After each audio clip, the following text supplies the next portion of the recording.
Seigneur. Nous voulons les recevoir au travers de sa parole. Nous voulons te recevoir, Jésus. Nous croyons que nos cœurs sont bien disposés pour recevoir cette bonne parole. En Seigneur, au nom de Jésus. Nous prions, Seigneur, que ta suprématie domine ces instants. De l'écoute de ta parole. Que tout ce qui est de la distraction se loigne de nous. Parle, Jésus, et touche une vie. Transforme une vie, Jésus, ce matin. Délivre celui qui est malade. Délivre, Seigneur. Réponds à la question d'une personne en ces lieux. Réponds, Jésus, réponds. Réponds à la question. Nakosala nini nakosuka wapi. Viens répondre. Toi, tu es la réponse. Je t'aime, Jésus, car tu as plusieurs facettes pour te manifester au milieu de nous. Tu te manifestes et des fois tu donnes des solutions. Et des fois, Seigneur, toi-même, tu prends la forme. Tu descends et tu te mets toi-même en solution. Merci encore ce matin, Seigneur. Nous te bénissons pour ta présence au milieu de nous. Au nom de Jésus, nous élevons tous une seule voix et nous te disons merci, Seigneur Jésus-Christ. Gloire et louange à toi, Seigneur Jésus. Amen. Amen. Nous avons la joie de recevoir la parole. Nous avons la joie de recevoir l'épée de l'Esprit. Gloire à Jésus. Et là, je fais appel à l'homme de Dieu, l'apôtre Elanga, notre Père, qui va nous parler de la part du Seigneur. Et pendant que l'homme de Dieu s'approche, nous savons ce que nous pouvons faire. Pour la gloire de Dieu, nous acclamons Jésus.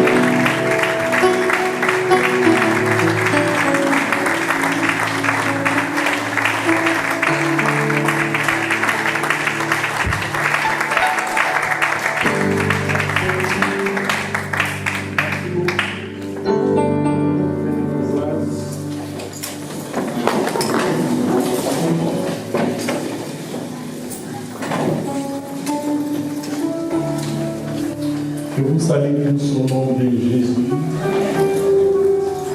Merci d'être là dans la maison du Seigneur. Depuis qu'on a commencé l'intercession, nous avons expérimenté la présence de Dieu. Nous croyons qu'il est avec nous. Et nous sommes arrivés au moment de l'écoute de la parole. Les termes, comme vous voyez déjà devant, les acquis de la rédemption. Les acquis de la rédemption. Alléluia. C'est que le Seigneur va nous parler ce matin. Le Seigneur veut nous enseigner ce matin et veut nous rappeler des choses que nous connaissons. Peut-être aussi que nous ignorons, il veut nous les apprendre. Alors, par les acquis de la rédemption, qu'est-ce que Dieu a à nous dire?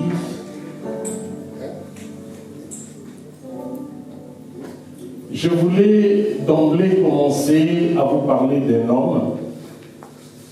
Il s'agit de Job. L'histoire de Job est relatée dans tous les livres de Job. Job, le livre de Job, dans l'Ancien Testament, c'est un livre mystérieux qui nous parle de beaucoup de choses. Et du début jusqu'à la fin, on nous parle de cet homme Job. Moi, je vais me concentrer dans le chapitre 19, versets 23 à 29. Job chapitre 19, versets 23 à 29. Nous voulons commencer notre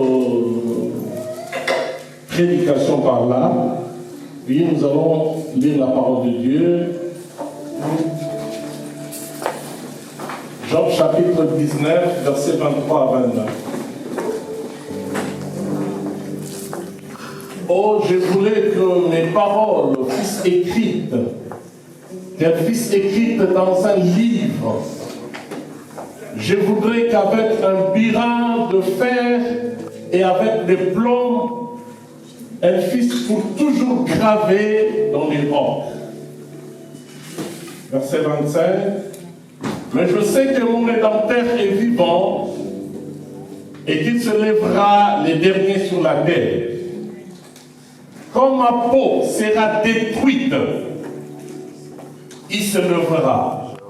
Quand je n'aurai plus de chair, je verrai Dieu. Je le verrai et il me sera favorable. Mes yeux le verront et non, c'est d'un autre. Mon âme languit d'attente au-dedans de moi. Vous direz alors, pourquoi les poursuivions-nous? Car la justice de ma cause sera connue. Craignez pour vous les glaives, les châtiments par les glaives sont terribles. Et sachez, il y a un jugement. Parole de l'Éternel. Merci.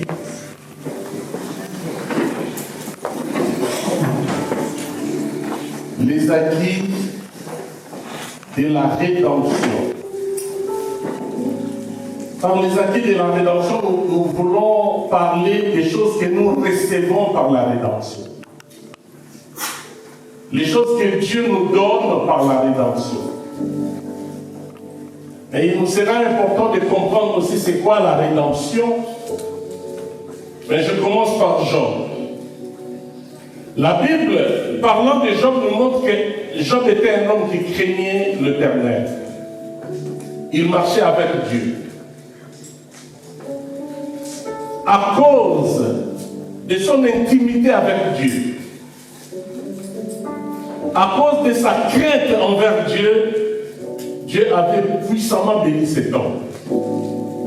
Job était béni de façon remarquable. Il avait beaucoup de richesses. Il avait des serviteurs. Il était très bien. Il était en forme et en bonne santé. Bien-aimé dans le Seigneur, Job est victime de quelque chose qui s'est passé au ciel entre Dieu et le diable. C'était dans la causerie entre Dieu et le diable que Dieu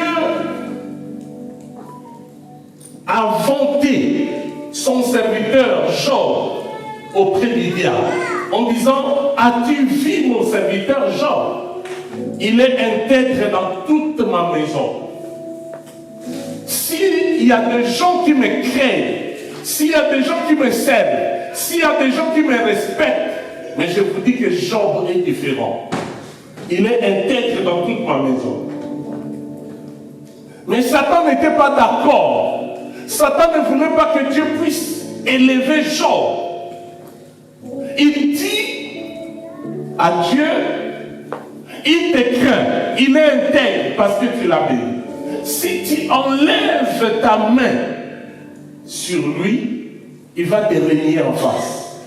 Enlever la main, c'est-à-dire que Dieu ne protège plus Job, que Dieu ne bénisse plus Job, que la main de Dieu ne soit plus avec Job. Si tu enlèves seulement ta main, il te maudira en face. Mais Dieu avait toujours confiance en son serviteur. Dieu dira: non, je ne pense pas, je ne crois pas. Job ne craint réellement. Et Job même de tout son cœur. Alléluia. Amen. Y a-t-il des gens qui aiment Dieu dans ce lieu? Dieu a dit: Job même. Y a-t-il des gens qui craignent l'Éternel dans ce lieu? Est-ce qu'on peut acclamer le Seigneur? Parce que nous l'aimons. Alléluia. Bien-aimé, le diable s'est acharné contre Job. Ah, c'était terrible. Job a tout perdu. Vous savez comment cela est arrivé? Cela est arrivé brusquement. C'était pour les diables une occasion, un organe lui a dit, tu peux toucher à Job, mais tu verras qu'il ne me régnera pas. Ah là là là là là là. Le diable a profité, alors il a profité pour détruire la vie de cet homme. Il a commencé par détruire les biens de Job. Job a perdu toute sa richesse. Job a perdu son patrimoine. Mais le diable ne s'est pas arrêté là. Il est encore allé plus loin. Il a touché à ses enfants. Tous les enfants de Job étaient morts le même jour. Il a touché à la santé de Job. Job est devenu malade au point qu'il ne pouvait même pas couvrir son corps. Parce qu'il avait des ulcères dans tout son corps. Il avait de plaies dans tout son corps. Et non seulement de plaies, mais de l'eau sortait dans ses plaies. Ce n'était pas possible qu'il puisse s'habiller. Regardez l'état de cet homme qui était riche. Regardez l'état de cet homme qui craignait Dieu. Je veux dire à quelqu'un, quels que soient les problèmes, quelle que soit la maladie, n'abandonne pas le Seigneur. Amen. Ça peut venir du diable comme Job, mais l'Éternel est toujours au contrôle. Il était au contrôle. Quand le diable détruisait la vie de son serviteur, Dieu était au contrôle. Il y a des gens qui se posent des questions. Est-ce que le Seigneur me voit-il ou pas? Je vais te confirmer que Dieu te voit. Il te voit dans ta souffrance. Il te voit dans tes problèmes. Il te voit dans tes maladies. Il te voit quand tu mens. Il te voit quand tu pleures. Il est au contrôle de toutes choses. Est-ce que quelqu'un peut dire Amen? Job a tout perdu, bien-aimé. Il a tout perdu. Mais écoutez, son entourage, ça commence par les plus proches. L'entourage commence à dire, c'est à cause de tes péchés. Tu es en train de payer. Non, Job n'avait pas de péché. Job n'avait pas trahi l'Éternel. Job n'avait pas péché contre Dieu. Ce n'était pas à cause de ses péchés, mais c'était parce que Dieu avait permis au diable de toucher son serviteur. Pouvez-vous comprendre que Dieu peut permettre que tu sois touché par le diable? Pouvez-vous comprendre ça? Dieu peut le permettre. Mais si Dieu permet, il te demande la persévérance. Amen. Alléluia. Amen. Et on appelle ça, quand le malheur vient de Dieu, on appelle ça comment? Une épreuve. Dans une épreuve, l'enfant de Dieu doit garder la persévérance, doit garder sa foi. Il ne faut jamais perdre la foi, quelle que soit la maladie, quelles que soient les circonstances, même si le décès entre dans ta famille. Ne perds pas l'espoir, garde ta foi.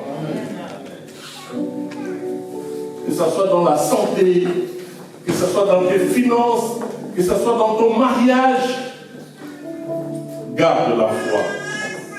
Est-ce que quelqu'un peut dire Amen? Dis-moi, je garderai la foi. Il est bien, je garderai la foi. Je garderai la foi au nom de Jésus. L'entourage commence à dire, Job, tu vois, bientôt tu vas mourir. Hein? Tu as perdu tous les enfants. Tu n'as plus rien. Bientôt, ça sera ton tour de mourir. Ah, ils ont dit, tu sais pourquoi le malheur t'arrive? Parce que tu as péché. Tu es en train de payer. Ça, ce sont des conséquences de tes péchés. Et la femme a dit, c'est mieux pour toi de maudire ce Dieu. Parce que ce Dieu n'est pas gentil. Maudis ce Dieu parce que bientôt tu vas mourir. Job n'a pas maudit l'Éternel. Job a dit à la femme, je suis venu dans ce monde le main vide. L'Éternel m'a donné, l'Éternel a repris, que le nom de l'Éternel soit glorifié. Mais moi, je ne maudirai jamais l'Éternel. La femme a dit, tu es petit. La femme est partie. Femme, ne faites pas ça. Amen. Alléluia. Amen. La femme est partie quand l'homme était malade, quand l'homme a tout perdu.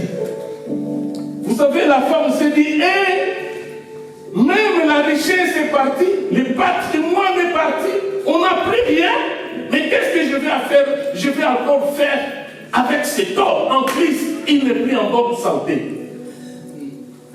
La femme est partie, bien-aimée. Même si le monde entier t'abandonne, l'Éternel sera toujours avec toi. Il a dit, je ne te délaisserai point et je ne t'abandonnerai. Il sera toujours avec toi. La Bible dit encore, même quand ton père et ta mère t'abandonneront, mais moi, l'Éternel, je t'accueillerai. Ah, il est bon, c'est Dieu. Alléluia. Job est resté seul dans sa maladie. Les amis sont partis. La femme est partie. Les serviteurs n'étaient plus là. Job, il se retrouve dans cet état. Quelle misère. Vous pouvez imaginer l'état de Job. Il ne pouvait plus mettre les habits parce que tout son corps était couvert de blessures, de plaies, des ulcères. Quel état! Quel état! Si Job était quelqu'un qui faisait plus des choses pour garder sa beauté, dans la maladie, il ne pouvait plus le faire. Imaginez l'état de cet homme. Si c'est coiffé d'habitude, s'il faisait des make-up, s'il faisait tout ça, il n'était plus à mesure de le faire. Imaginez l'état de Job maintenant. Abandonné à lui-même. Dieu que les amis ont dit, tu es pécheur, tu es coupable. Dieu est en train de te frapper. Tu payes ce que tu as commis devant Dieu. À un moment, Job a dit, maintenant je vais parler. Je vais sortir de mon silence. Parce que pendant que les gens parlaient, lui, il les regardait.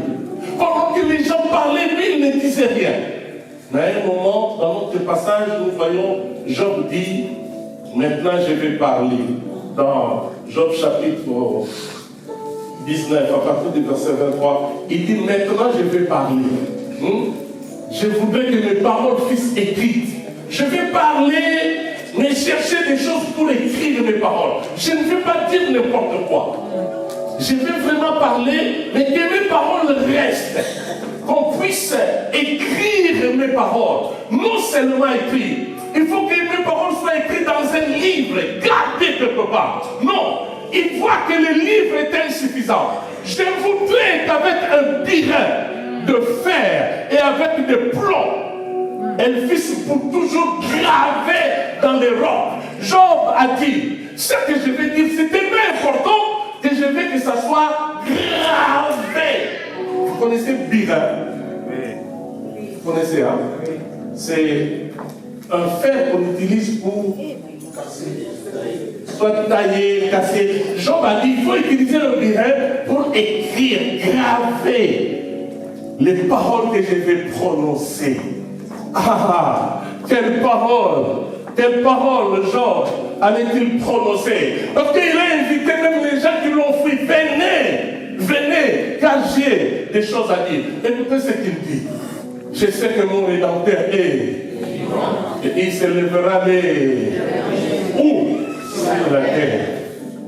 Même quand ma peau sera détruite. Parce que Dieu qu'il était comme ça avec de blessures. Mais pour lui, sa peau n'était pas encore détruite. Il dit, même quand ma peau sera détruite, je n'aurai plus de chair, je verrai Dieu. Quelle foi! Quelle foi! Et nous, dès qu'un malheur nous arrive, je ne sais pas pourquoi Dieu m'a abandonné. Non, Dieu n'abandonne jamais. Amen. Je ne sais pas quel est le sorcier qui me fait ça. Je ne sais pas pourquoi. Il ne faut pas pleurer.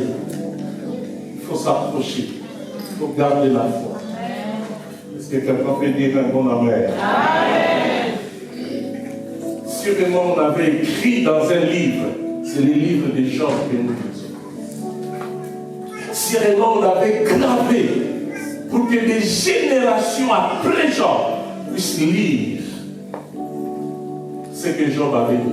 Mon Rédempteur est vivant et il s'élèvera les derniers. Job parle de la rédemption. Job n'a jamais entendu parler de la rédemption. Job n'a jamais été enseigné. Job n'a pas vécu à l'époque de Paul. Parce que c'est Paul qui explique très bien la rédemption. Mais Job n'a pas vécu à cette époque-là. Job a vécu 2000 ans avant Jésus-Christ. Jésus n'était pas encore né. Mais Job parle de Jésus, le Rédempteur. Le Rédempteur, ce n'est pas l'Éternel. Le Rédempteur, c'est Jésus. Job, 2000 ans avant que Jésus soit né, il parle de Jésus. Parce que Job avait reçu la révélation sur les Rédempteurs. Je sais que mon Rédempteur est vivant et il s'élèvera les derniers. Job parle d'un Rédempteur qui s'élève.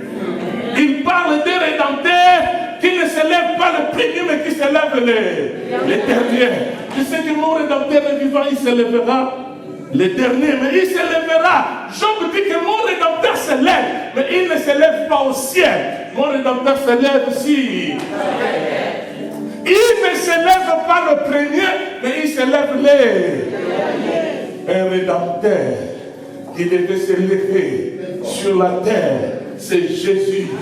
C'est Jésus, le Rédempteur qui devait s'élever sur la terre. Alléluia. Job a la révélation de Jésus 2000 ans avant que Jésus ne soit né. Est-ce qu'on peut acclamer pour la parole de Dieu?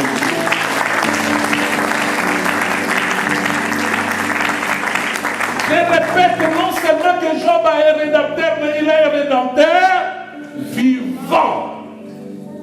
Non seulement qu'il a un Rédempteur vivant, mais Job avait la vision d'un Rédempteur qui s'élève. Non seulement qui s'élève, mais qui s'élève les derniers. Pas les premiers, pas au milieu, mais les derniers. Non seulement qui s'élève au ciel, mais sur la terre. Job parle de Jésus. Et il ajoute quelque chose qui est très signifiante en disant,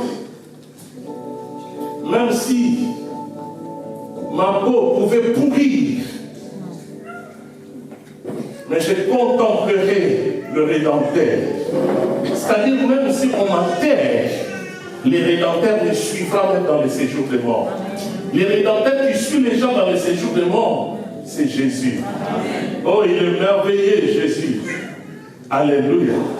Job avait la foi que même s'il meurt physiquement, il sera ressuscité pour contempler son Rédempteur, le Seigneur de gloire, le lion de la tribu de Juda, l'étoile brillante du matin, celui qui se lève le dernier. Job a dit, je le verrai, il se levera, il me sauvera, je le verrai. Quelqu'un doit avoir l'espoir.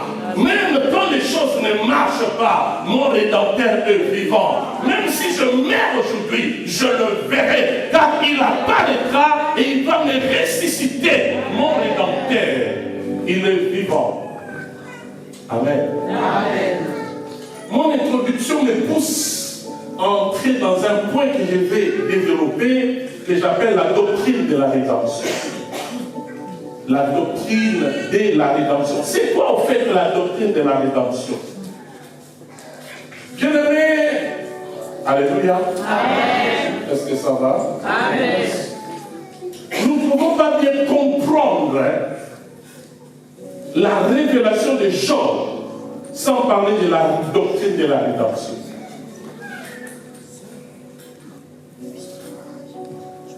Je parle des acquis de la rédemption.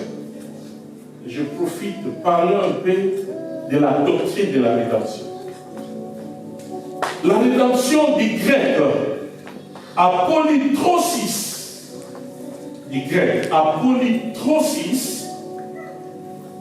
qui signifie en français libération effectuée suite au paiement d'une rançon. Libération effectuée suite au paiement d'une rançon. La rédemption, c'est le rachat ou la délivrance. Les rachats, c'est-à-dire quelqu'un qui était retenu comme esclave ou comme prisonnier. Pour que cette personne soit libérée, il fallait payer un prix. Et le prix à payer pour la libération ou la délivrance de la personne, c'est ce qu'on appelle la rançon. C'est le prix qu'on payait dans l'ancien temps pour libérer un esclave ou pour délivrer quelqu'un qui était dans la prison. Voilà la rédemption. Éphésiens chapitre 1, verset 7. Éphésiens chapitre 1. Je vous dis que le Rédempteur, c'est Jésus. Éphésiens chapitre 1, verset 7, la Bible dit, en qui là, les qui là, c'est Jésus. En lui, merci. En lui là, c'est Jésus. En lui, nous avons la rédemption par son sang. C'est-à-dire le prix que Jésus, le prix que Dieu a payé pour nous délivrer, pour nous libérer, c'est le sang de Jésus. En lui, nous avons la rédemption. La rédemption, c'est le fait de libérer un esclave ou de délivrer un prisonnier moyennant un prix. Or, nous étions des esclaves. Nous étions des prisonniers. Pour nous libérer, Dieu a payé un prix. Mais le prix que Dieu a payé, c'est le sang de Jésus. Amen. En lui, nous avons la rédemption par son sang. La rémission de péché selon la richesse de sa grâce. Amen. Jésus. La Bible dit, ce n'est pas par des choses périssables que Dieu nous a rachetés de la même manière que nous avions hérité de nos pères. Ce n'est pas par des choses périssables, ce n'est pas par de l'argent, ce n'est pas par de l'or, mais par un grand prix. Et le grand prix, c'est la vie de Jésus. Le grand prix, c'est le sang de Jésus. Nous devons être reconnaissants à Jésus. Très reconnaissants pour ce qu'il a apporté pour nous. La rédemption, parce que je parle de la doctrine de la rédemption, si nous pouvons aller plus loin, la rédemption c'est un verbe ancien qui n'existe pas dans le français d'aujourd'hui. Un verbe ancien. Ce verbe était rédempter. Rédempter. Est-ce qu'aujourd'hui ça existe? Rédempter. C'est un verbe ancien qui a pour synonyme racheter. Racheter, qui signifie libération par le paiement d'une rançon. Amen. Son père s'appelle Conseil.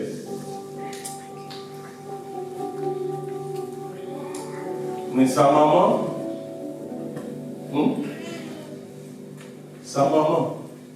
c'est la mère de la science. Lui-même s'appelle comment? La répétition.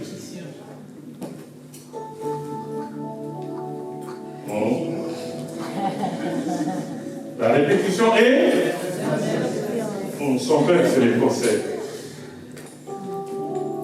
Est-ce que vous avez compris quelque chose? Non. Bon. Je tourne la page.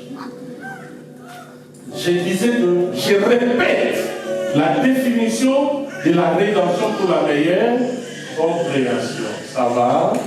La répétition est la mère de la science. Avec la répétition, on va bien comprendre.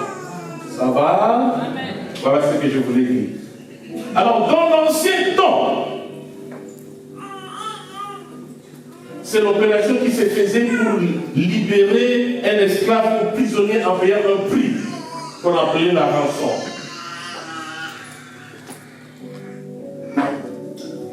Bien-aimé, dans la pensée de Dieu, l'homme ne pouvait pas perdre pour toujours ce qu'il possédait. Or, si on t'arrête, on te met dans la prison, tu n'as plus droit à ta richesse. Donc tu perds ta richesse. Si dans une guerre, on t'attrape, on t'amène comme prisonnier, tu n'auras plus droit à ta richesse. Or, la pensée de Dieu était que l'homme ne perd jamais sa richesse, ne perd jamais ce qu'il possède. Mais comment un esclave pouvait récupérer ce qu'il avait? Comment un prisonnier pouvait récupérer ce qu'il avait? Dieu permettait aux esclaves et aux prisonniers de récupérer ce qu'ils perdaient par deux moyens. Je cite les deux moyens. Premier moyen, c'est par l'année du jubilé. L'année du jubilé. Vous connaissez l'année du jubilé? L'année du jubilé, c'est une recommandation de Dieu qui exigeait à ce que, même si tu étais prisonnier, même si tu étais esclave, après 50 ans, que tu sois libéré. 50 ans. On peut voir ça dans Lévitique chapitre 25. Lévitique chapitre 25, versets 8 à 10. Lévitique chapitre 25, versets 8 à 10. Merci. Tu compteras, est-ce que vous êtes avec moi? Tu compteras comment? 7 sabbats d'année. 7 sabbats d'année. 7 fois. 7 années. Et les jours de ces 7 sabbats d'année feront 49 ans. Sabbat d'année, c'est 7 ans. 7 sabbats d'année, c'est 49. 49 ans. Les 10e jour du 7e mois, tu feras retentir le son éclatant de la trompette. Les jours des expiations, vous sonnerez de la trompette dans tout votre pays. C'est-à-dire, les jubilés se faisaient après 49 ans. Si tu étais esclave, arrêté quelque part, si tu fais 49 ans comme esclave, 50e année, tu es libéré. Même si tu ne payes pas la rançon, mais tu es libéré. Dieu a permis, parce qu'il y avait des gens qui ne pouvaient rien payer, qui n'avaient pas la possibilité de payer. Et Dieu a fait apparaître cette loi pour que, après 49 ans, 50e année, même si tu étais dans la prison, tu es libéré. Quel que soit ce que tu avais fait là, les motifs qui ont fait que tu te retrouves dans la prison, après 49 ans, tu es libéré. Alléluia. Mais vous savez, les jours où Jésus est allé dans les temples, où il a pour la première fois lu la parole de Dieu, c'était dans Ésaïe chapitre 61. Jésus on lui donna les rouleaux, il ouvrit les rouleaux dans Ésaïe chapitre 41. Mais là, dans le Nouveau Testament, c'est dans Luc chapitre 4, versets 16 à 19. Jésus commence à lire Ésaïe chapitre 61, verset 1 en 3, en disant « L'Esprit du Seigneur est sur moi et il m'a oint ». Dans tout ce qu'il a dit là, c'était son discours programme. Et dans le discours programme de Jésus, à la fin, il dit « Pour rendre libres les opprimés et pour proclamer une année de grâce ». L'année de grâce que le Seigneur Jésus est venu proclamer, c'était le jubilé. Au lieu d'attendre 50 ans, mais Jésus, lui, quand il est venu, il a dit, fini 50 ans. Aujourd'hui, moi, je vous donne la liberté. Je vous apporte la libération. Alléluia. Ce n'était plus comme dans l'Ancien Testament qu'il faut attendre 50 ans. Mais Jésus est venu accomplir le jubilé. Bien-aimé, même si tu es dans les liens de famille, même si tu es dans les liens sataniques, même si tu es, quels que soient les liens, Jésus est venu pour te libérer. C'est-à-dire que tu n'as plus à attendre longtemps. Ta délivrance est proclamée par Jésus-Christ. Il est venu nous donner la libération. Alléluia. Peu importe les problèmes, peu importe ce qui te condamnait, peu importe ce qui a fait que tu sois dans la prison, peu importe ce qui a fait que tu sois esclave. Esclave de quoi? Masturbation. Esclave de quoi? De quoi? Jésus est venu te libérer. Peu importe les problèmes qui t'accablent, les problèmes qui te retiennent, mais par Jésus, en lui, nous avons la rédemption. C'est-à-dire en Jésus, nous avons la délivrance. Est-ce qu'on peut dire merci Jésus? Alléluia. Les liens qui ont dit que toi, tu ne resteras jamais. Jésus est venu briser les liens. La malédiction des familles qui a dit que toi, tu n'iras pas de l'avant. Jésus est venu briser la malédiction. En lui, tu as la délivrance. Quel que soit le nom de la maladie, en Jésus, tu as la guérison. Quels que soient les problèmes, en Jésus, tu as la solution. Jésus, c'est lui qui a payé la rançon. C'est lui qui est venu nous délivrer. Amen. Est-ce qu'on peut dire un bon amen? Amen. Deuxième moyen que Dieu a donné à son peuple pour être délivré, c'est les proches parents. J'ai pensé à la sœur Nadine, qui dans un programme de midi a parlé des proches parents. C'est qui les proches parents? Les proches parents, c'est quelqu'un qui doit obligatoirement être de ta famille, mais pas un pauvre. Il doit être riche, il doit avoir de l'argent, il doit être en mesure de payer ta rançon. Un proche parent. Donc toi-même, tu ne peux pas te délivrer. Il faut attendre 50 ans ou alors avoir un proche parent. Quelqu'un qui a beaucoup d'argent qui peut te délivrer. Dans les cas d'Égypte, c'était qui? Boaz. Mais dans ton cas, est-ce que tu as un proche parent? Écoutez les conditions pour que la personne soit capable de te racheter. Les conditions pour les rachats. Être un proche parent. Dans les proches parents, il faut que le proche parent les fasse volontairement. Il ne faut pas que les proches parents soient obligés. Non, toi, comme tu as l'argent et que tu es le membre de notre famille, va délivrer tel. Non, il faut que ça vienne de lui-même, les proches parents. Troisièmement, il faut que les proches parents soient vivants. Ne dites pas, on avait un autre qui avait beaucoup d'argent, si le monde c'est fini. Il faut que les proches parents soient encore vivants. 4. Il ne faut pas que les proches parents aient des dettes. Si le proche parent a des dettes, il ne peut pas racheter une personne quelle que soit sa fortune. 5. Avoir les moyens, c'est-à-dire être riche et capable de payer la dette. Bien-aimé dans le Seigneur, voilà les proches parents qui pouvaient délivrer. Tu es esclave. S'il faut payer, la personne qui devait payer doit être le proche parent. Alléluia. Sinon, tu attends combien d'années? 50 ans. Ou j'ai un proche parent riche, ou j'attends 50 ans. Ah, c'était dur la loi. Alléluia. C'était trop dur. Mais Dieu, pour nous libérer, il a sacrifié son fils Jésus. Mais écoutez, avant que Jésus soit sacrifié, Dieu a commencé par sacrifier plusieurs personnes.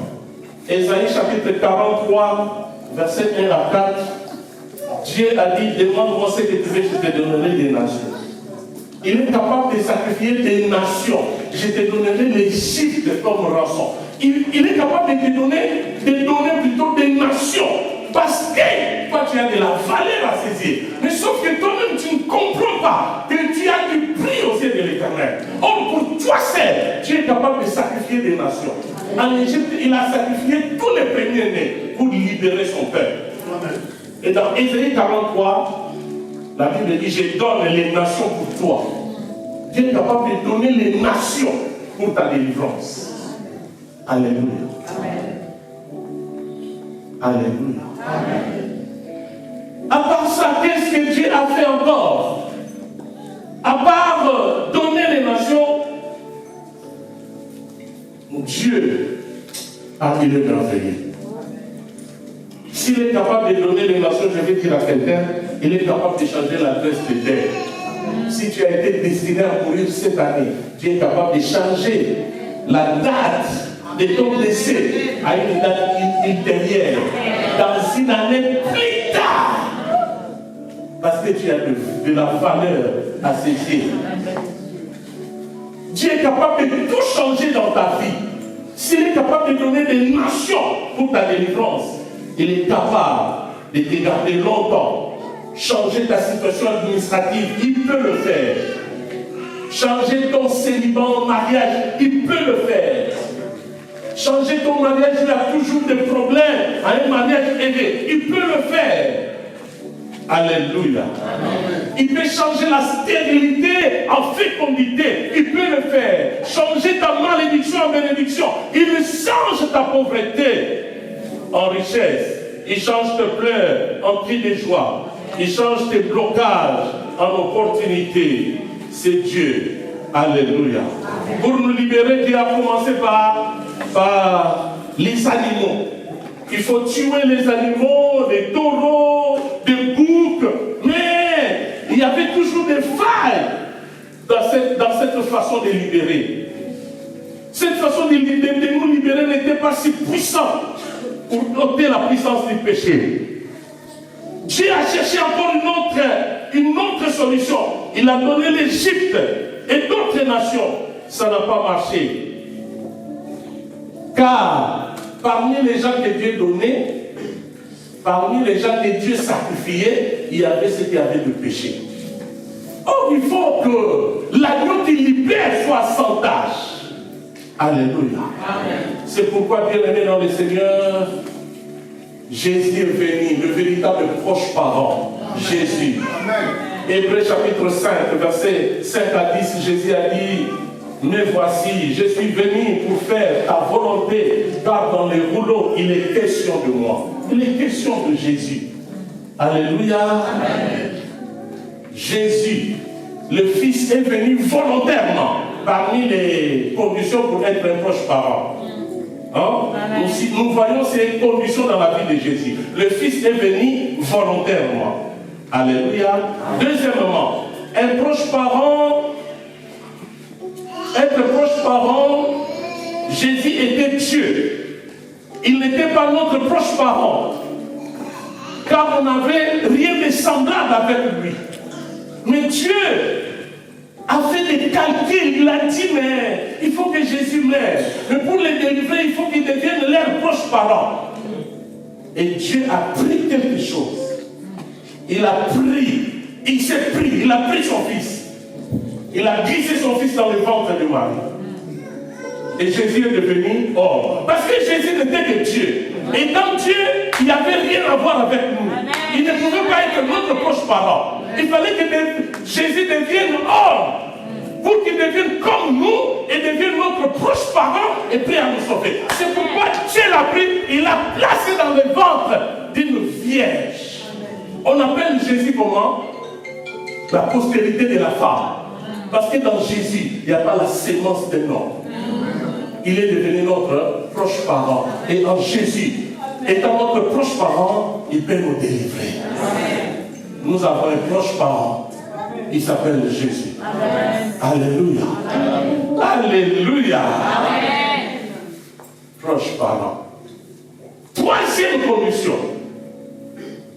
Ne pas avoir de dettes. Jésus n'avait pas de dettes.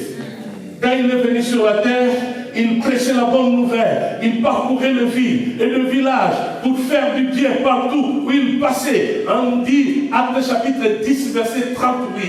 Vous savez comment Dieu a oint du Saint-Esprit et de force Jésus de Nazareth, qui allait de lieu en lieu, faisant du bien partout, parce que Dieu était avec lui. Amen. Jésus faisait ça en fait. Hein? Alléluia. Amen. Un jour, il a dit au diable, il a dit plutôt à ses disciples, j'ai vu le diable descendre comme un éclair. Vous connaissez ce verset?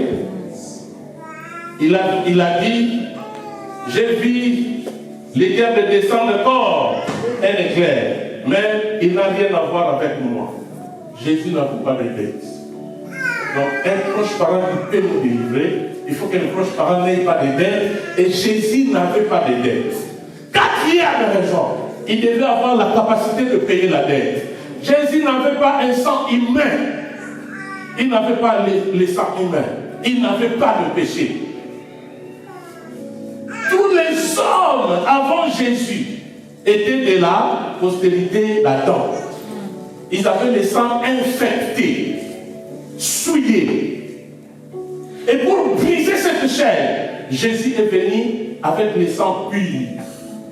Jésus est venu avec les sangs de Dieu, introduit dans la femme, sans passer par l'homme.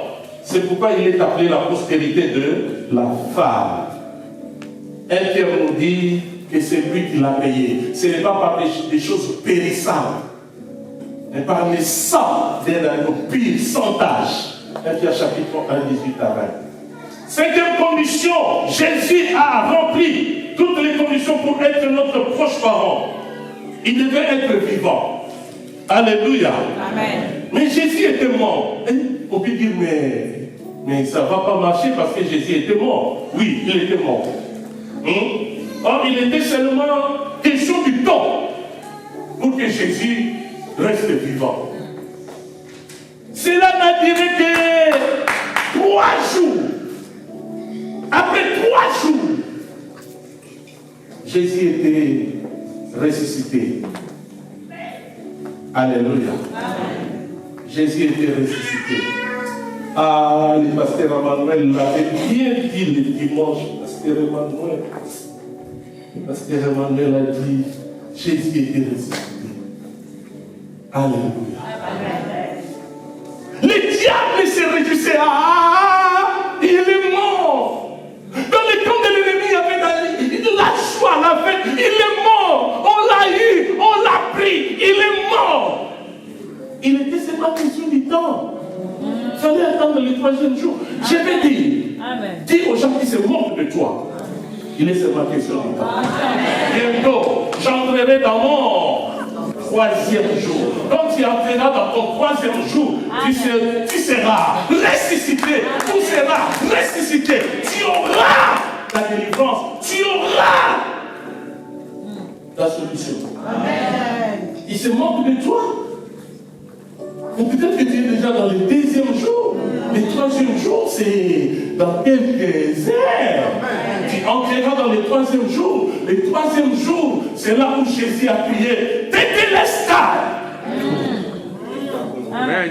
Tétélestai, c'est-à-dire tout est accompli. Tout est accompli. Dieu ne met peu importe le temps. Mais Tétélestai. Quand Jésus a dit tout est accompli, c'était pour tes problèmes, c'était pour ta vie, c'était pour cette maladie, c'était pour...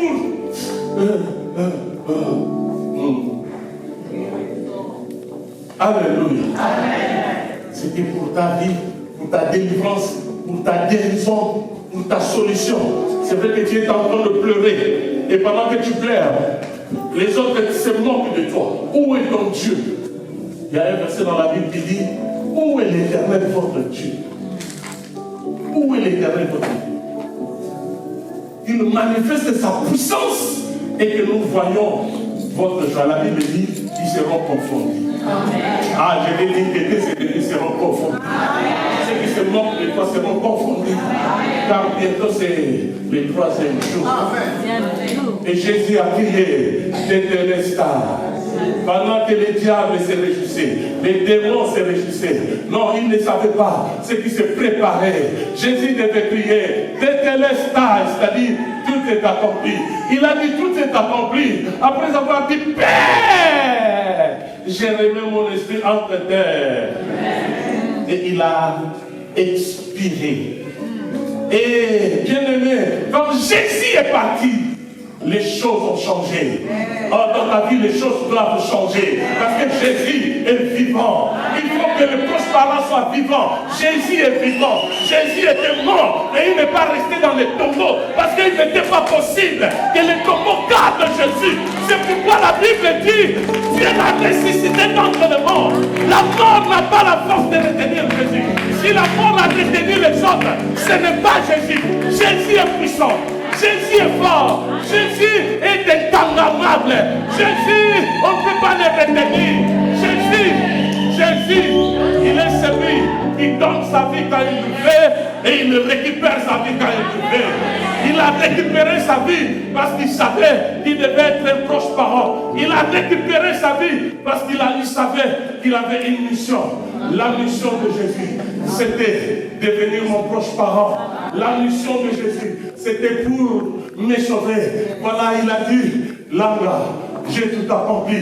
Vous savez, il y avait un marché. Dans ce marché-là, on vendait des esclaves. Vous savez comment ça se passait? Si cet homme était un esclave, dans la veste, on ne voit pas que tu es costaud. Comme ça, tu es costaud. Celui-ci, c'est un esclave. Mon fils Patrick, voilà un autre esclave. Et les esclaves, il n'y avait pas que des lignes comme vous. Hein. Il y avait aussi des esclaves comme Jésus, esclaves. Hein? Parce qu'il y avait d'autres esclaves. Ils sont nés dans la maison où leurs parents étaient esclaves. Ils sont nés esclaves. Esclaves des bébés. Bien esclaves. Attention. Il y avait aussi des esclaves comme ça. Hein? Alors, les esclaves étaient exposés dans un marché. Et là, il y avait le SK, il n'y a même pas ça. Il y a rien qui fait pas ça. Il n'y a pas si fait pas ça. Il n'y a pas si fait pas ça. Tu peux acheter l'esclave que tu veux. Hein? Les esclaves étaient à vendre dans ces marchés. Et puis une personne qui a l'argent, il arrive. Moi, je veux un esclave, mais je préfère un enfant parce que je peux l'éduquer facilement. Il achète cet esclave. Et puis, on met les écrits sur l'esclave. On écrit Tétélestal, qui signifie sa dette a été payée. Amen. Alléluia. Sa dette a été payée.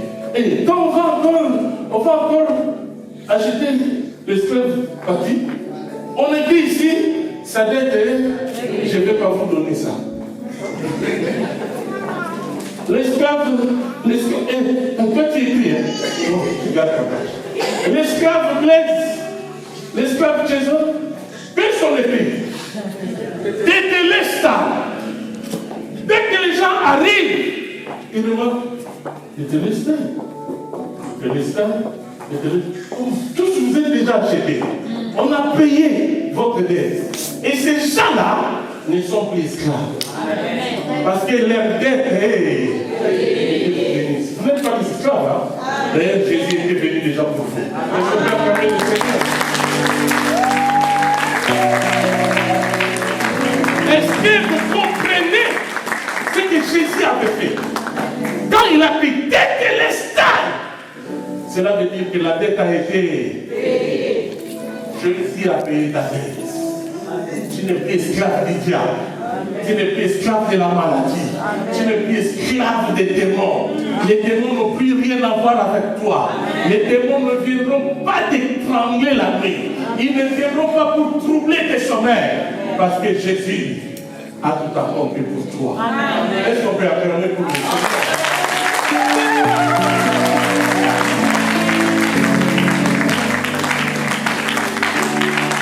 Jésus, c'est notre héros. Il a tout payé pour nous. Alors voyons les acquis de la rédemption. Je n'ai plus le temps, je cite seulement les acquis de la rédemption. Les acquis étant des choses qui n'existent pas à la naissance, mais qui surviennent au cours. J'ai déjà dit que je n'ai plus le temps, non? Est-ce que vous n'avez pas entendu que j'avais dit que je n'ai plus le temps? Je parle de quoi? Les acquis. Les acquis étant les choses qui n'existent pas à la naissance, mais qui viennent au cours de l'existence.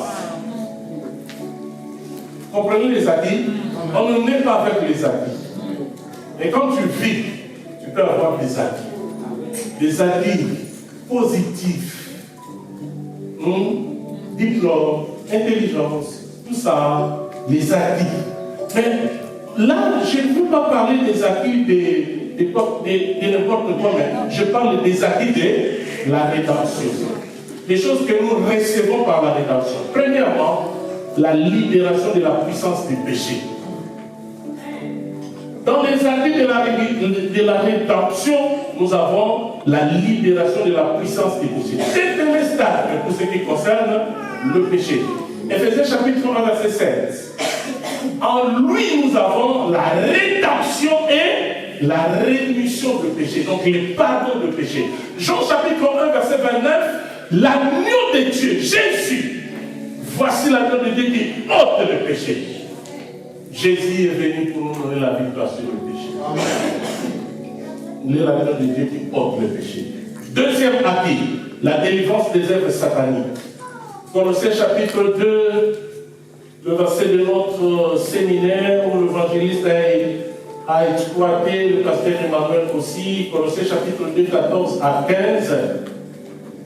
Il a dépouillé les dominations et les autorités. Il les a livrés publiquement en spectacle en triomphant sur la croix.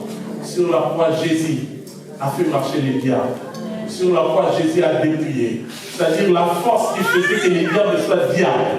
La force qu'il avait quand il était encore Lucifer, le chef de l'armée céleste. Sur la croix, il a été dépouillé. Jésus a enlevé tout ce qui faisait la force de Jésus. Jésus a enlevé tout ce qui faisait la force du diable. Merci. La délivrance des œuvres sataniques. Une maladie venant du diable ne peut être guérie par la médecine.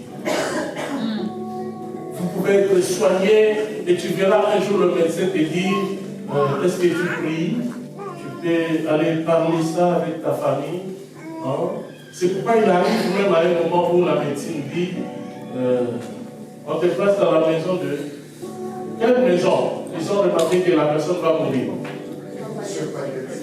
Soins palliatifs. Parce que la médecine ne peut plus aider. Alléluia. Si vous êtes malade et que cette maladie résiste aux médicaments, cherchez Dieu. La médecine soigne, mais c'est Dieu qui guérit. Dieu est capable de te guérir. J'avais prévu de prier les fils que pour le malade. Et quand l'intercession, le frère lui m'a dit que cet esprit au Père, qu'il est malade, soit guéri, moi j'ai dit oui. Ça c'est la confirmation. Amen. Alléluia. La puissance de Dieu peut guérir. Est-ce que quelqu'un peut dire Amen? Amen. Troisième acquis de la rédemption, le pouvoir de vaincre le diable. Luc chapitre 10, verset 19. Je vous ai donné le pouvoir de marcher sur les serpents, les scorpions, sur toute la puissance de l'ennemi, et rien ne pourra vous nuire. Il nous a donné le pouvoir. Nous pouvons vaincre les diables. À cause de Jésus. Quand il a dit, l'acquis que nous avons ici, c'est de la rédemption, c'est le pouvoir de vaincre les diables. Donc, tel que tu es là, tu es fort.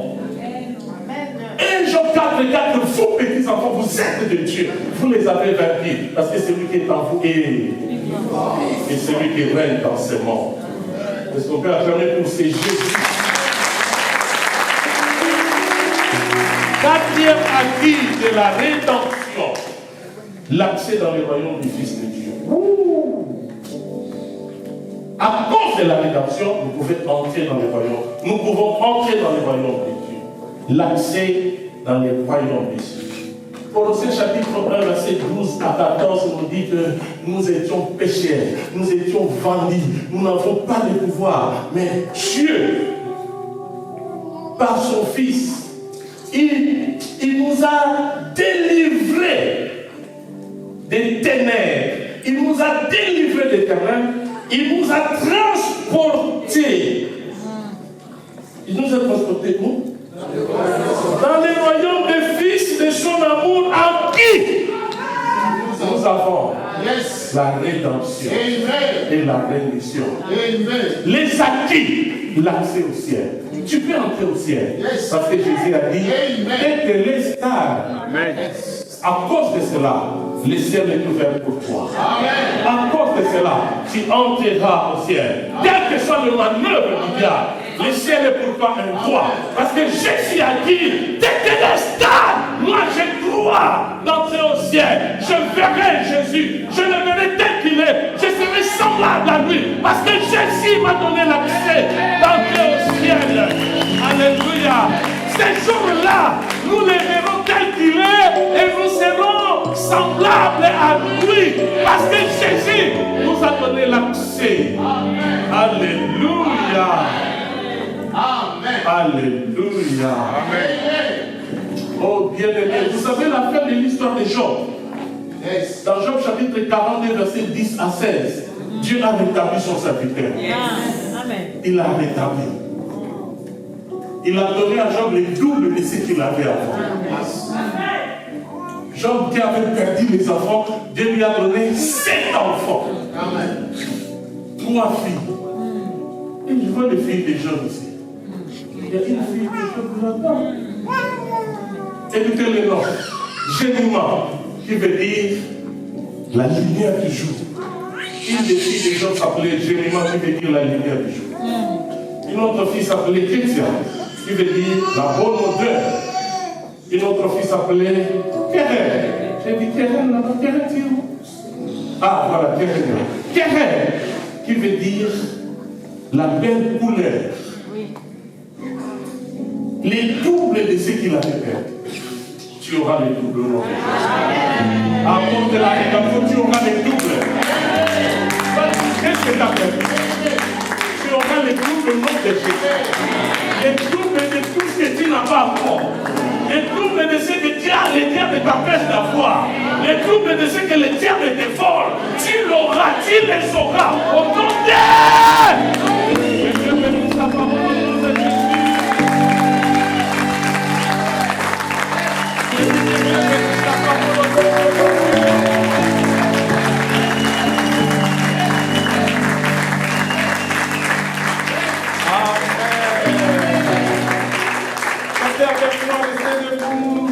Car il est glorieux et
l'avant.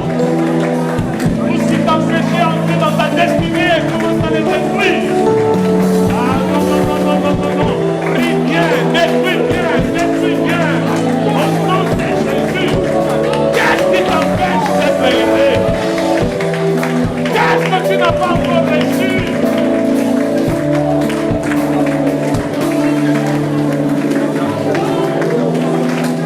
Quel que soit le problème, en Jésus, tu as la solution. Gloire à notre Dieu. Et quelqu'un place sa main droite sur la poitrine. Place ta main droite sur la poitrine. Même si la médecine ne peut pas te guérir de cette maladie, Jésus a dit Tétélestai.